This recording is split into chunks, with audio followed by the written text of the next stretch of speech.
G2, a nationwide leader in background checks and employment screening solutions.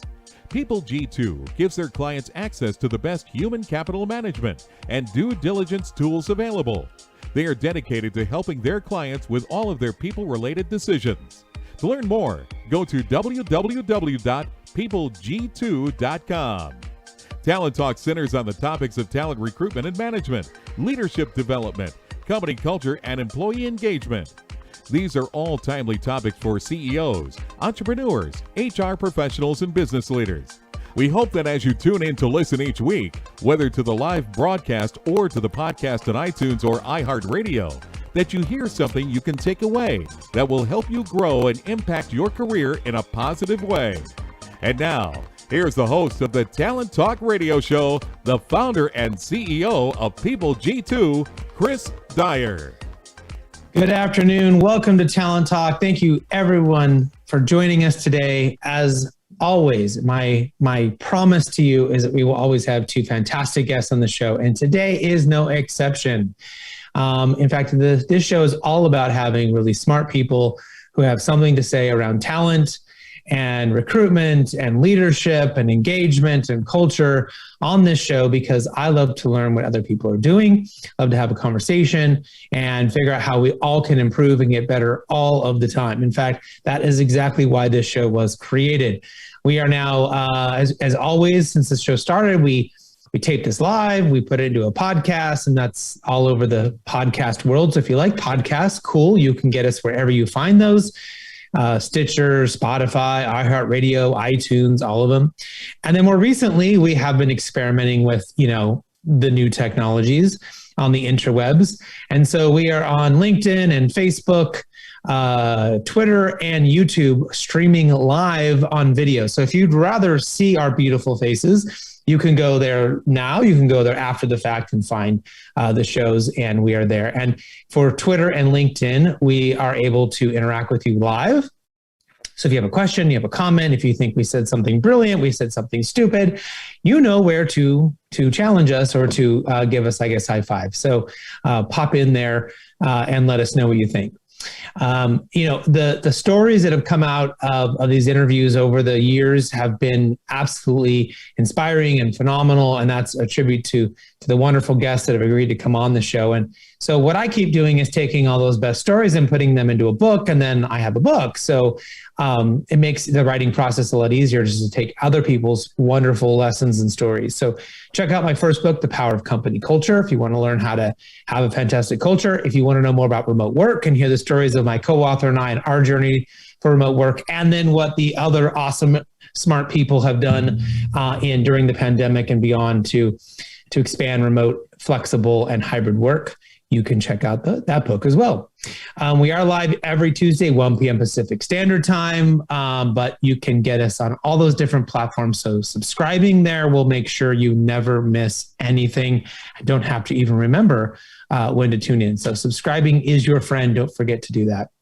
And last but not least, I mentioned it, but if you do want to make a comment on Twitter at PeopleG2, the hashtag Talent Talk, or you can also do it in any of the live streams. We will do our best to respond and engage with you there.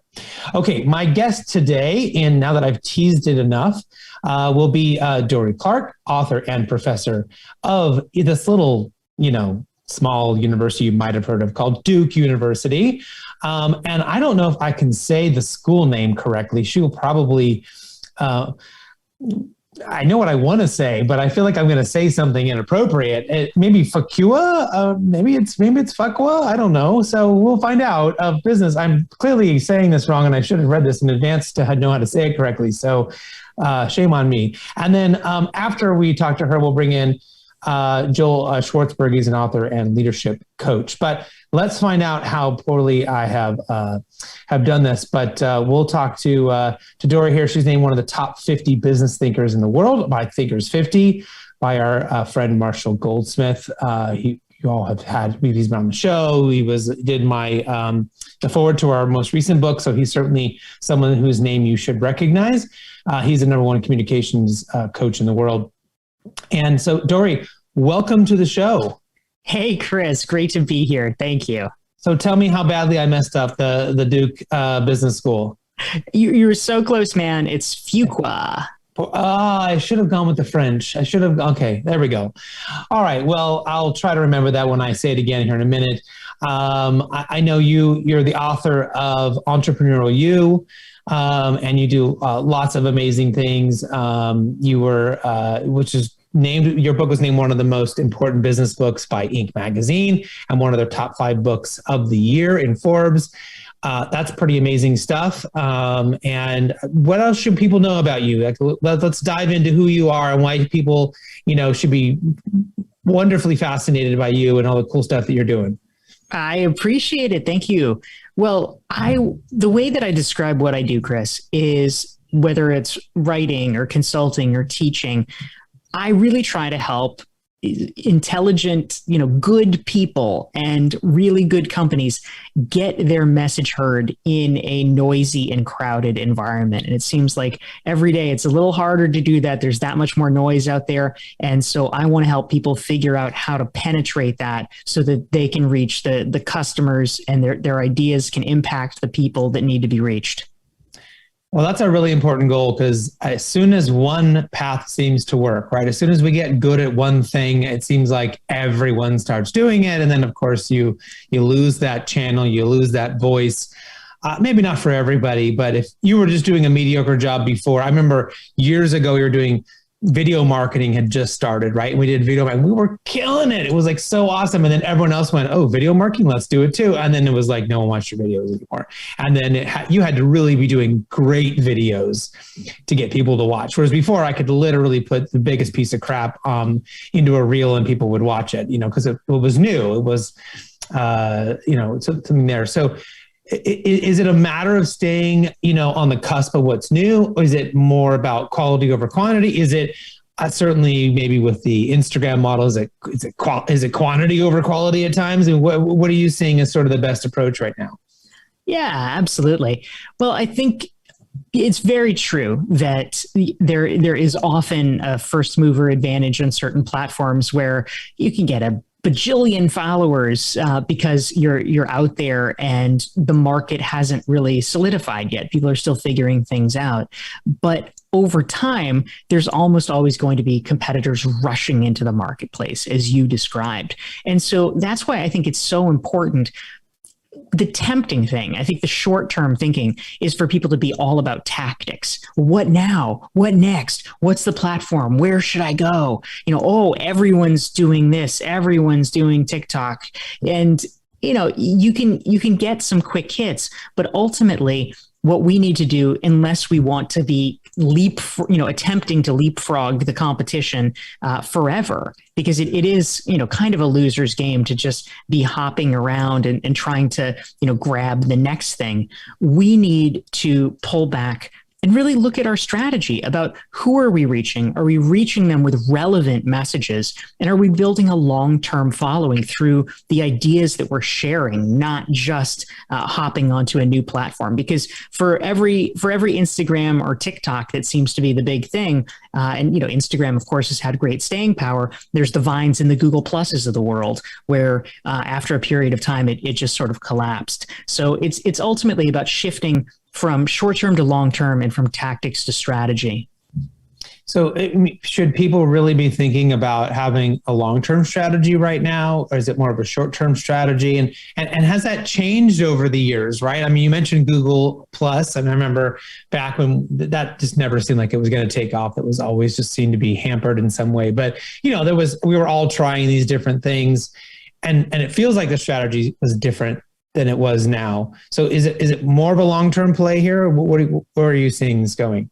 Yeah, well, I have to confess, I'm not a disinterested observer, Chris. I'm a little biased because I have a new book. It's coming out literally in a week, and it is called The Long Game: How to Be a Long-Term Thinker in a Short-Term World. So marketing at its best, right there. Loaded question. There's the book. Fantastic. That's right. So I do have a dog in the hunt, and I will say that I think that many people would probably agree that short-term thinking has become pretty prevalent these days. So many incentives point toward it, and we can see it at the corporate level. All of the rush at the stock market to optimize quarterly earnings, some of which leads to some really bad behavior sometimes, with the Volkswagens or the Wells Fargos of the world. But even on a personal level, it can be very hard for us, even if we know we should be long-term thinkers, even if we want to be. When there is so much social media around us, we see everything that's going on everywhere. And, even literally today, I was listening to a client. We were having a conversation, and she was saying, I don't really enjoy social media. I don't really know if it's that beneficial, but I am posting every day, and I'm worried about what I should be posting every day because I see everyone else doing it. And I think for so many things, it's like that in our businesses. And I think it's a really good inflection point, especially as we are either, who knows, right? We're either coming out of COVID or we're adjusting to COVID, like whatever it is, but we're a little bit more in the not immediate short-term panic mode. We're kind of figuring out how to live with this situation. I think this is a really important inflection point for all of us to go from what was of necessity reactive mode and short-term thinking. Oh my gosh, I've got to change everything. I've got to change all my travel plans. I've got to figure out how to make my business remote, which I know, of course, a lot about. And, all of those things. And now we have to go to the longer term questions, which, for instance, corporate culture, which I know you also know a lot about, or, how do we actually make sure that we're optimizing for the right things? This is the moment for us to be reclaiming control over the big picture and articulating the vision of where we want to be going. Yeah. And, I can always think of these classic examples of people, you mentioned it, that will, they're almost chasing their tail, right? What's the next thing? They're seeing everybody else doing something, so they're going to do something, and it doesn't necessarily play out. And yet I've known people whose websites are terrible, who do no social real presence, right? And yet they're really good at what they do. And so they have no problem getting clients, have no problem sustaining their business. They maybe have the minimum out there they need to have to prove they're a legitimate business. But I know people that have redone their website 6 times in the last 2 years, and they rebranded themselves, and they still have the same problem. They don't have enough clients. So is this is there a balance here, or are we need to think about being more relevant, more important, and more, I guess, impactful to our clients versus being busy, right? Being just sort of out there, just trying to I don't know, keep up with the Joneses, right? In social media. Yeah, well, I think you raise an important point, Chris, because almost every business owner understands the difference between true wastes of time and, things that are working on the business, right? We know we shouldn't be watching cat videos. We know we need to be doing business, productive business things. But where I see a challenge is there is this gray category, and in this gray category, it's things that appear to be productive for your business, but actually are a little bit of a rabbit hole, because they might help. It's better than doing nothing. It's better than the cat videos, but it's not really about driving business results. And so, for instance, you get so many people that are fixated on, I need the perfect logo. I need the perfect tagline. Let me redo the website for the 5th time. Maybe that'll do it. And a lot, it feels productive because you're doing something for your business.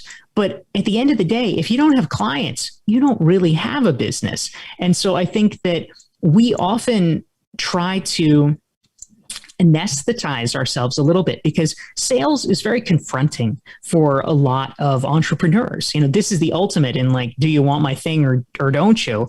And because people are often very hesitant to face that head on and have those conversations, they prefer to kind of dither around the edges with marketing activities that, while you can make the case that they're important, they're not as important as actually getting a client. And so we really have to understand, wherever we are in the phase of our business, we need to know what is the most important thing we should be doing and spending time on. sometimes think it's easier for people to worry about the color on their website or redo a logo or even to post, a stupid video or something or a quote on social media than it is to do the harder work of picking up the phone and really try to talk to someone, right? Or send a very well-crafted email and then follow up another 15 times or do the hard stuff, right? To get someone to actually buy from you. And so it's so much easier to be like, well, I'll just put a post on Facebook. Hey, everyone, do you know I sell this thing? And then, no one interacts with it. And then why isn't it working? As opposed to like, well, who's like 10 people who could buy from me? And how do I figure out how to actually sell to them and really engage and really have a conversation? So you think this is just old school avoidance, right? Are we just avoiding the hard stuff and just in a new way? I think that it can be partially that. I think many folks legitimately convince themselves that that this is worthwhile. This is what is essential.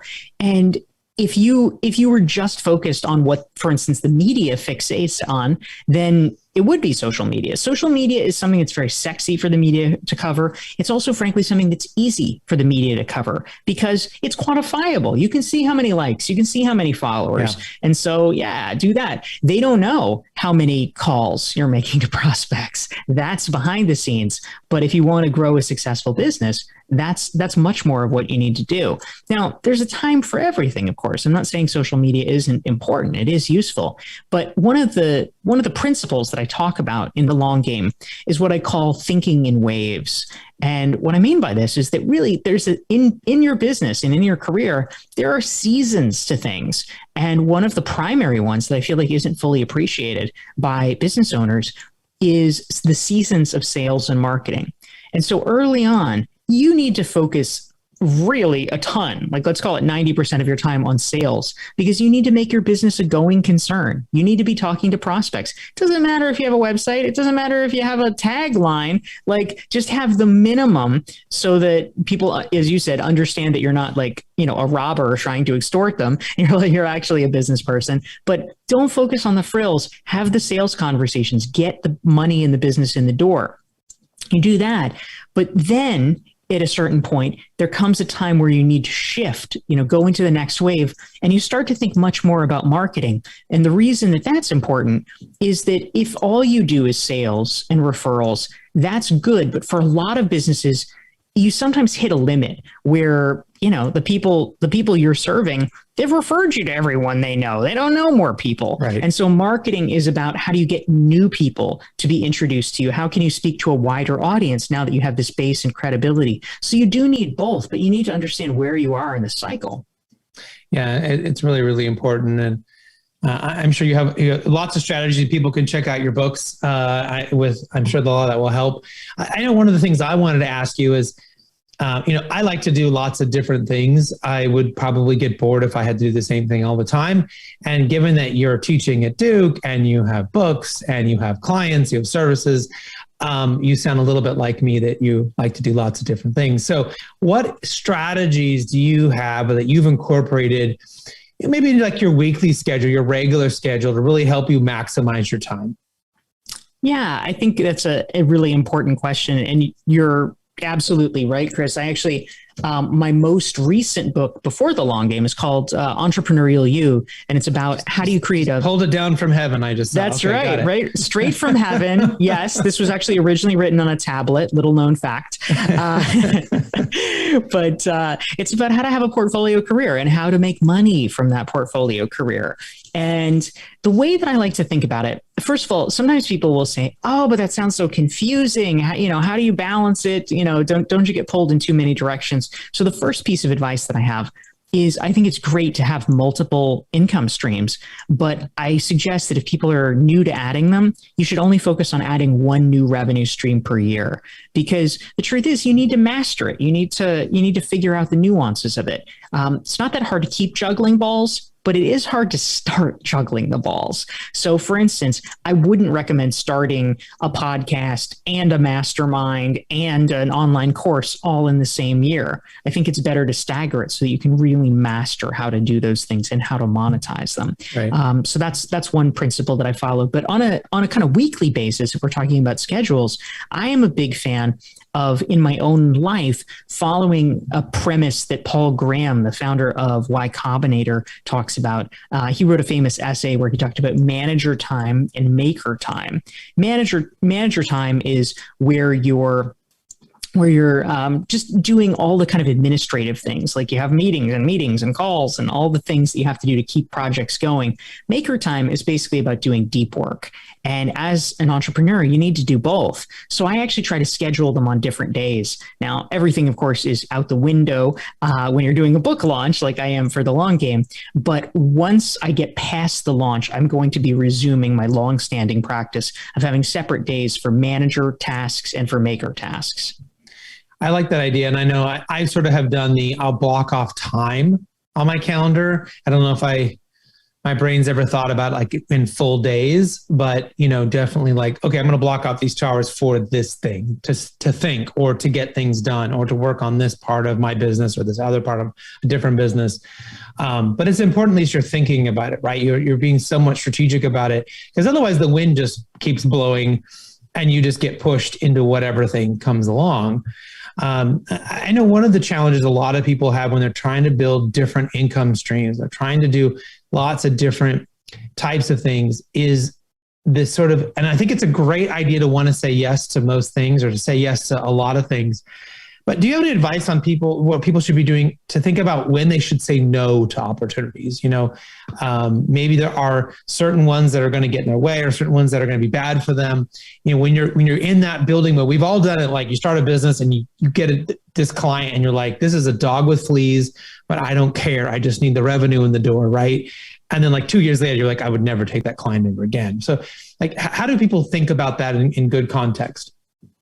Yeah, it's such an important question. And in fact, the whole first section of the long game is about how to create more white space in your life and in your business, because it's not that it takes a huge amount of time to do strategic long-term thinking, but it does take some time. And if you are scheduled 110% so that there is no margin whatsoever, you are not going to be in a position to ask yourself questions that you need to in order to understand if something is worth doing.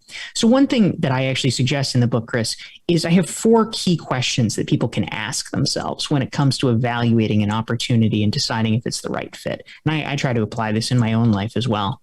So the first one is, what is the total cost? And what I mean by this is it's very easy for all of us to convince ourselves, if we don't really think about it, if we're using shorthand, that something is, not that big of a deal, right? Oh, you want me to do a free webinar? Well, it's only an hour.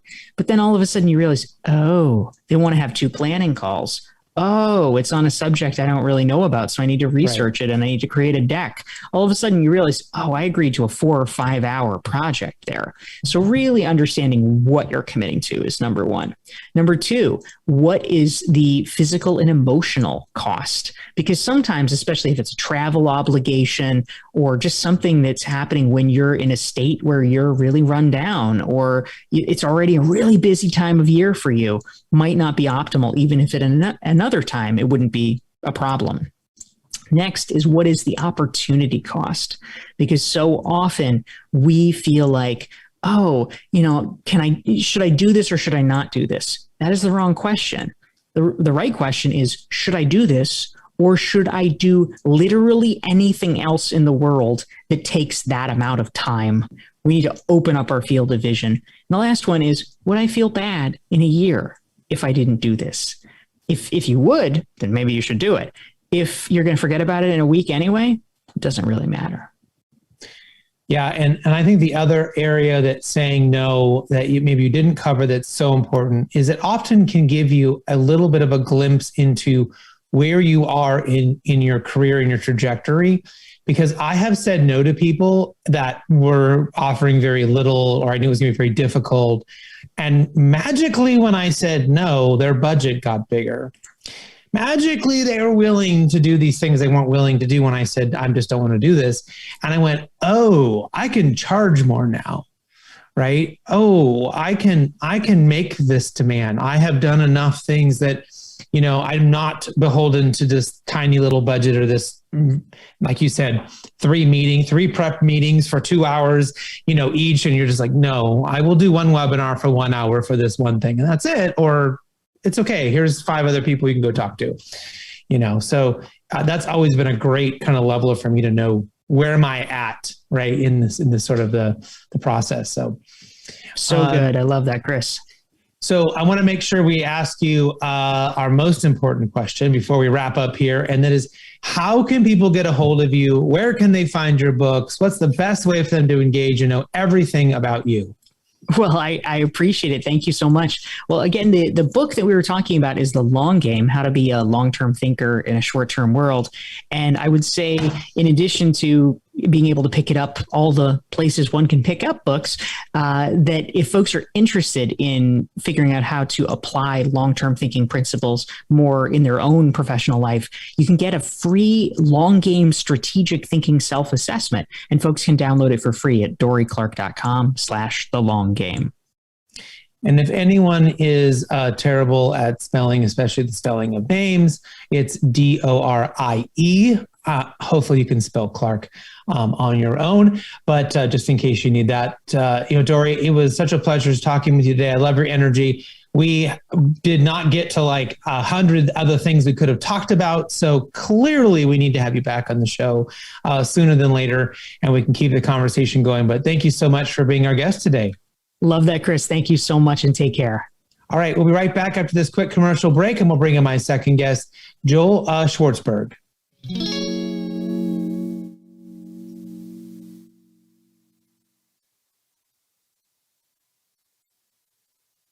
Imagine buying a newspaper and discovering that the news you're reading is 6 months old. There isn't much that stays the same for 6 months, and the same thing goes for background checks.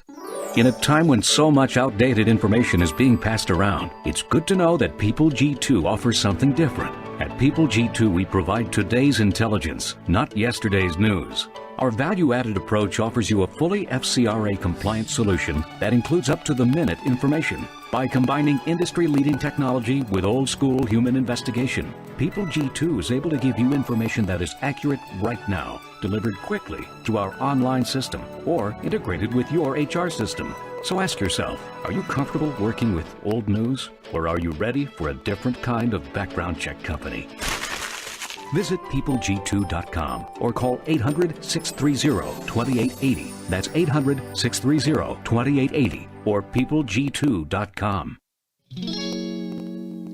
Welcome back to the Talent Talk Radio Show. In case you missed my first guest, you can always listen to Dorie's interview on our podcast on Stitcher, Spotify, iTunes, iHeartRadio, where you find podcasts, or you can go back and look me up on LinkedIn, YouTube, Twitter, or Facebook. I'm everywhere, like COVID, I'm everywhere. And you can watch the live video version of this as well at any time you would like to do that. So we also have talenttalkradio.com, where you can search and look for past shows. And on my website, chrisdyer.com, we even have recaps and blogs all about the wonderfully intelligent things that my guest said. And no one remembers any of my bad jokes. We don't put them there. So anyways, let's bring in my next guest, who is Joel Schwartzberg, author of The Language of Leadership, How to Engage and Inspire Your Team. Joel is a leadership communications coach with clients including American Express, Comedy Central, State Farm, and many more, and previously held senior editorial and communication roles at PBS, Time, and Nickelodeon. That is quite a diverse group of people to have worked for. And fun fact, Joel is a former national champion in competitive public speaking and was inducted in the National Forensic Association's Hall of Fame. So there's so much here to unpack. We probably could just spend time asking questions about your background. Holy smokes. But Joel, welcome to the show today. So glad to have you here. Thank you, Chris. It's my pleasure. So why don't you tell us a little bit more about you? I mean, what else did I miss? What should we know or be thinking about in the context for our conversation today? Well, fortunately, in my youth, I had no athletic prowess whatsoever, and I never picked up golf. So between those two things, I had a limited sphere of activities to be involved in. But you're right.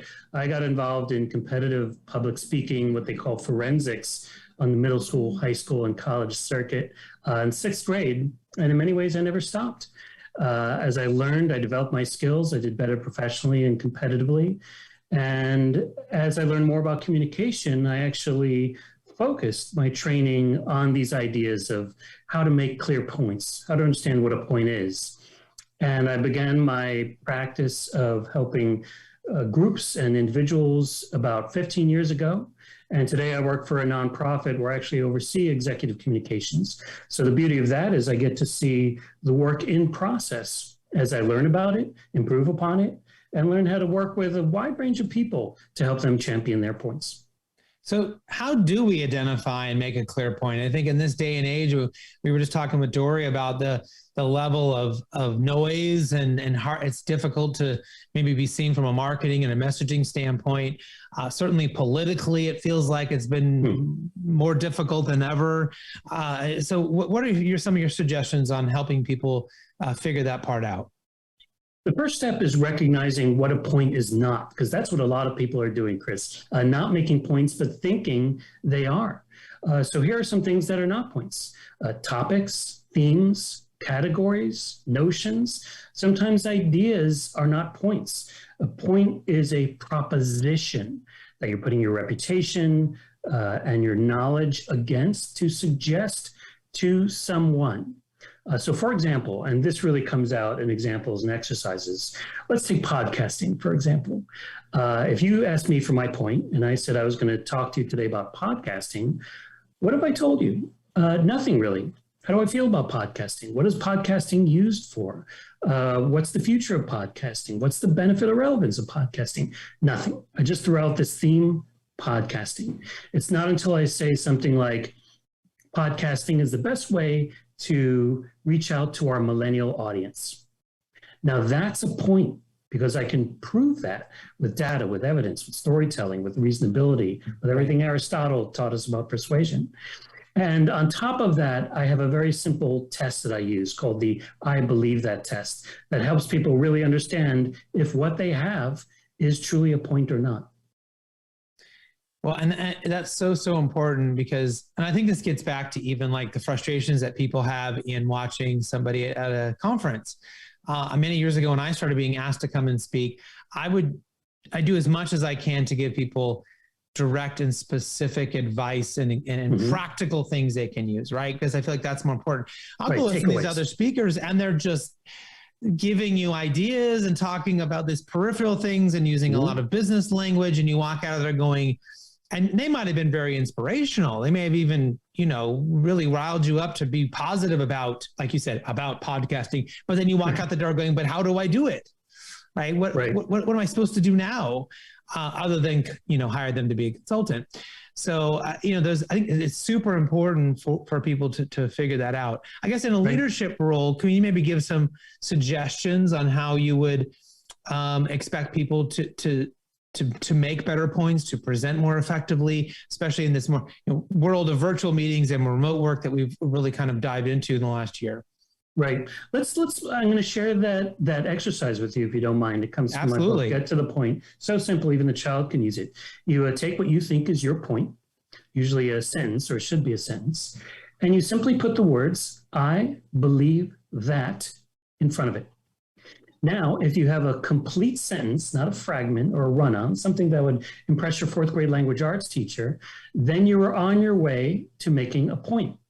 But if it is not a complete sentence, then you need to reimagine it so that it does. So going back to podcasting, for example, or let's use leadership this time. I believe that leadership, not a complete sentence, fails the I believe that test, not a point. All right, let's move it up a rank. I believe that the importance of leadership, still not a sentence. We don't actually get to a complete sentence until we say something like, I believe that one of the jobs of a leader is to listen clearly to their people. Now, it's a complete sentence, and you can tell by the nature of it that it makes an audience or even a team say, go on, you're interested, you're intrigued, and you want to hear more.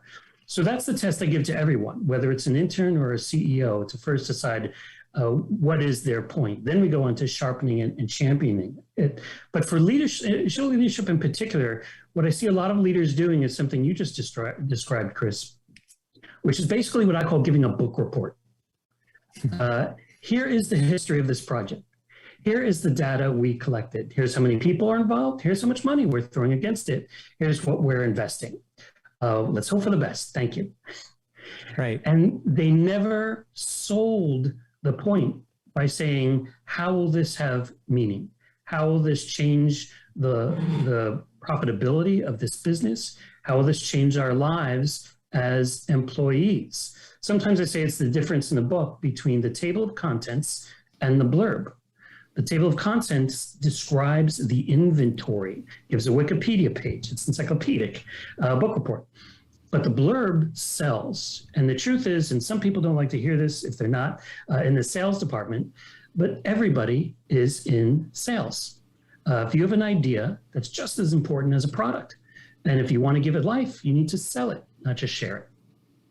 Do you think there's any maybe sort of hesitancy by people to stand up and say, I believe that, and fill in the blank right on a particular issue? Because we've been told to be open-minded. We've been told to listen. We've been told to do these things. And I feel like often people generally hold back their opinions and hold back their strong beliefs. They still have them, I would say. I believe that they still have them. They're just not being bold and not standing up and saying, I believe we should do this thing and this is why. And then maybe stepping back and saying, but I'm willing to listen to other opinions and other options and things like that. Do you think there's some sort of cultural, thing that's happening here where we're sort of keeping people from being that bold and saying those things out loud? I think often the idea that either or is overemphasized. Like if I'm a good listener, that means I shouldn't be talking with a convincing way or take a strong or loud approach to my communications. Or if I need to be an empathic leader, that means that I can't put myself out there and put my ideas out there. But it's not either or.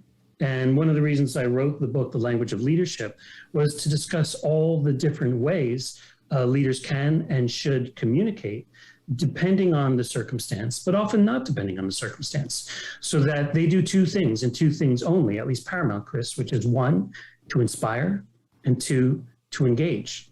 Now, I do talk about listening, I talk about authenticity, I talk about inspiring hope, but there are many ways to do that. And in truth, a leader should do all of them. We never think, well, leaders should only be one way. So we shouldn't expect a leader to only communicate one way. I sort of learned this lesson the hard way back in 2009, that I needed to spend my time trying to help my people, trying to help them be more effective, try to help them, clear obstacles and find ways to, help them get to where they wanted to go, as opposed to focusing on, what my specific P&L was, what I was doing, it was sort of this things that I could control, as opposed to helping them be better at the things that they can control. So is that part of the mastery here? Do we want to focus more on the team? Do we want to focus more on our audience, focus more on the communication that's happening, right? And less on that specific me, the specific thing that I'm trying to do in order to ultimately reach your goals? Right. I mean, we're talking about a Simon Sinekian kind of a approach, which is my job is really to support everyone around me. And there's a lot written about how leaders should position themselves to support their teams, the upside down triangle, I succeed when my team succeeds. But I want to focus specifically on communication. How does this work out in the world of communicating? And here's where I see it, Chris. I see what you're talking about when leaders come to a communication opportunity by saying or asking themselves, what do I want to say? What's important to me? What do I want to get across? These are the wrong questions because you could communicate those to a brick wall. You could communicate that to your pets. It's not taking into account your audience, your team, your employees, and what they receive is the ballgame. At the end of the day, if what you're saying is not received and acted on, if it's not inspiring people, then there's no point in saying it. Your words are worthless no matter what they are. So the right question is, what does my audience, my employees, my teams, what do they want and need to know? And start there. Then you work backwards. How do I use my experience, my knowledge, my know-how, my expertise to match my communication to what that particular audience wants and needs to know? And only when you match that can you even come close to inspiring them. But all too often, like you say, there's a me and an I approach. Because I'm the leader, I need to come up with all the answers and I need to tell them what they don't know. No, we need to work it in reverse. That team can only benefit if they buy what you're selling. Yeah, and when you get your team involved, right? If you got 5 people on a call, you have 5 heads to help you figure out Sure. how to do something, as opposed to you, the leader, feeling like you have to come up with all the answers and you have to solve all the problems and listen to all the complaints. And, that gets exhausting. It gets tiring over time. And, I feel like there's some misnomer in the world. We glorify, let's say, someone like Steve Jobs without ever talking about the incredible teams that he had around him. Yes, he was inspiring. Yes, he did these things, but he didn't. Those ideas came from somewhere. Yeah, he didn't invent the concepts behind these ideas, and in many cases, not the technology either. But there's a caution here, and leaders should bring in as many people as possible, but they shouldn't make themselves a vacuum or the note taker. They have an important role in that meeting. And that's why I often say when a leader comes to the meeting, and that leader could only be leading the meeting. I don't mean all leaders are CEOs and not all CEOs are leaders. But people who are leading a meeting, let's say, they need to come to the meeting with points, not just bullets on an agenda. They need to step into the role of inspiring discussion. Because sometimes those ideas from your colleagues, they need to be pulled out. And that's a leader's job. You can't just assume they're going to come out there and you're going to benefit from them. So how do I inspire the people around me or keep them focused on the points that we need to discuss and overcome so that we are successful?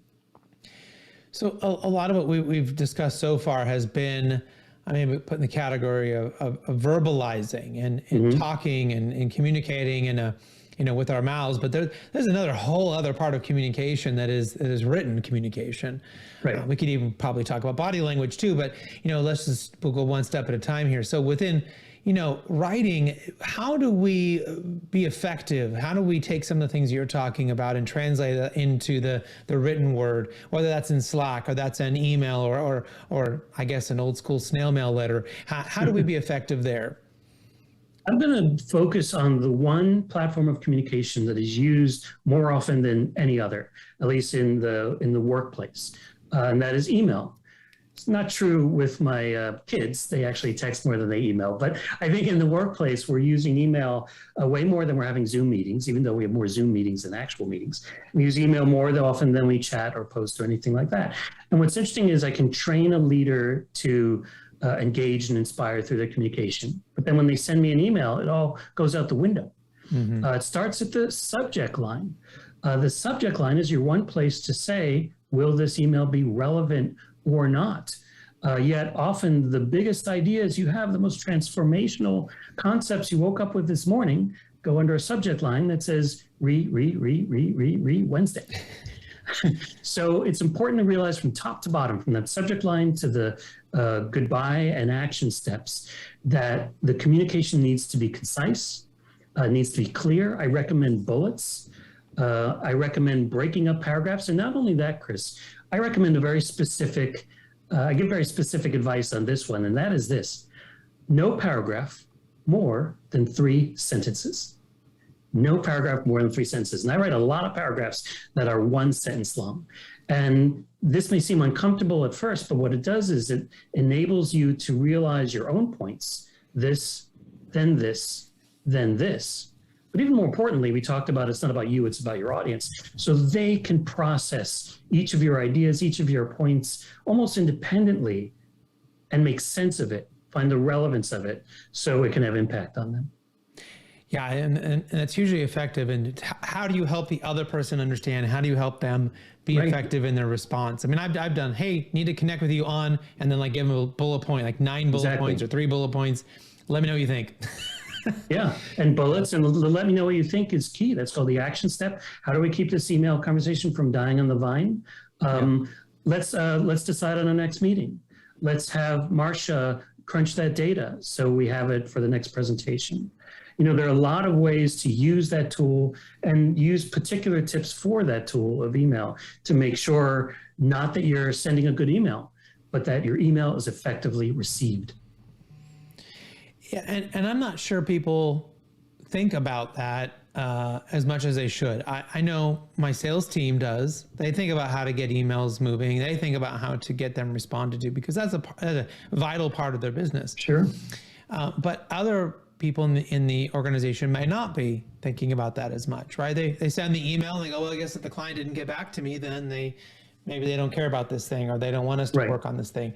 Right. In many ways, they're transferring, and they're transferring the burden of what to do next to the recipient or to someone else. All right, I put something in an email. Now you need to make sense of it. You need to pull out the to-dos and the charges that you need to take up next. And you need to get back to me, otherwise I don't have a responsibility. It's a leader's responsibility not just to send the email and check the box. Is to, in fact, make sure the email is received and the job is done. That's what it means to own a project and not just to see it as a series of tasks. I know sometimes people have struggled in their communication styles because, maybe they're taking on someone else's style. Maybe they're thinking about, geez, my manager did a good job of it, but the way my manager does is not really the way I want to do it. And so sometimes, having to go into someone else's closet and put on their clothes feels very uncomfortable. So how can we take communication and authenticity and put them together, right? So that somebody can go out there and be effective in their communication. There are two levels to this. One is the clients who come to me and I say, what is your goal? They say, well, I have two goals really. The first is not to screw up. And the second is to sound like Steve Jobs or Michelle Obama. And Michelle Obama is my favorite public speaker, to be honest with you, just the way she delivers. But I would never tell someone to watch a bunch of videos of Michelle Obama and then mimic what she does. Because you know what? 100 things she doesn't. You went to school, you got the job, you got the promotion, you are more qualified than anybody in the world to deliver this point on this day, on this stage, or in this platform. And so you need to find the ways to breathe life into what you're saying, to find a way to be a champion of those points. So don't compare yourselves to other people because you are not them. Then that becomes what I call a performance versus a presentation. Now, the other ways, you mentioned authenticity, and that's critical. The number one rule for me is never say anything you wouldn't normally say. And that may seem obvious, but it's particularly important if you have speechwriters working for you, if you're a leader. Hold that rule and hold it firmly, because audiences and teams, they can sniff out when you're being inauthentic merely by the words you're using or trying to use. I also say never use a script, a word-for-word script. 0.001% of occasions should anyone use a word-for-word script, or much less memorize that script. The idea of public speaking and inspiring your audience is not about reading to them. It's about presenting to them and inspiring to them. And you can only use that if you're looking them in the eye and seeming somewhat spontaneous. That means you have notes to remind you of the points you need to make, but that are triggering you, not scripting you. Yeah, it's great advice. I mean, if you wouldn't say these things to your friends or to your parents or to your kids, right? If you get laughed out of the room, you better not do it to strangers, because they can sniff out being inauthentic. And if you're going to pretend to take on some of the leadership style, I think it's great to go and research other people's, who are good at delivering speeches or are good at communicating to their teams, and then figure out which one has a style that you feel like you can make your own, right? That you can. And ask yourself not, oh, what does Steve Jobs do that I can do? Or what does Michelle Obama, how can I be more like her? But what decisions are they making in real time, or did they make ahead of time with the help of communication staff to make sure what they say has total impact? If I can give you one example, when Michelle Obama spoke at the 2020 Democratic National Convention, what struck me most as a communications coach was not so much her content. not even her organization, not even her stories or introduction. All that was great. But it's these things that she did that I call attention magnets. And here are 3 lines she used. One, she said, "And let me once again tell you this." Later, she said, "Let me be as honest and clear as I possibly can." And then in that same speech, later she said, "If you take one thing from my words tonight, it is this." And it is using a technique that basically draws everyone's attention. I mean, you will step up and pay attention if someone says to you, "If you take one thing from my words, it is this." These are magnets, and she used them deliberately. So when people do that kind of research, whether it's people in the past or people in the present, ask yourself, what decisions are they making? What techniques are they using to get my attention and hold my attention? That's powerful, powerful advice. And hopefully someone out there is listening that can take that and run with it and be more effective and help their teams and give a better speech or a better presentation to clients, whatever it may be. I know, Joe, your work here will certainly be helpful to many. The most important question I can ask you is, how can people get a hold of you? Where can they find out more about you, your books, your work, all of that? What's the best way for them to do that? Well, the IT folks love when I say this. I like my material to be open code. That is, I like to give it out for free. And if you go to www.joelschwartzberg.net, that is my portfolio. But more importantly, that is where I put all my podcasts, all my articles, all my tips. You can learn more about my books, The Language of Leadership, and get to the point. And my joy is from people taking away the insight that I wasn't born with, but they learned throughout the years all along the way, so that they can become stronger champions of their points. And for my phonetically challenged people out there like myself, Schwartzberg, Schwartzberg. I would have been worried if it was an E or a U. So hopefully people can find you that way. You can always link up to me on LinkedIn or wherever you find me. If you need help finding Joel, happy to steer you in the right direction.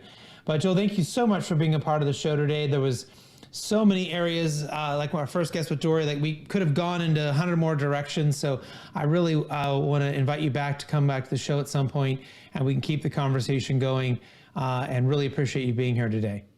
Thank you, Chris. And thank your audience for taking the time to learn. All right. Thanks everyone for tuning in today's show. Hopefully you've gained something you can use in your own career in a positive way. Until next time, do what you love and show the world how talented you can be today.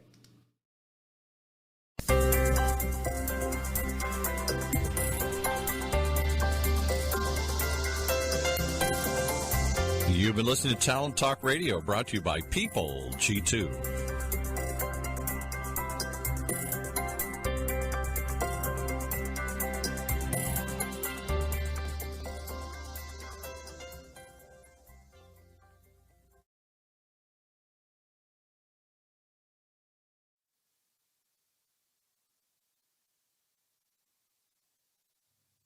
Hello, I'm Eileen McHugh with the BBC News. Haiti's Prime Minister Ariel Henry has been banned from leaving the country as the chief prosecutor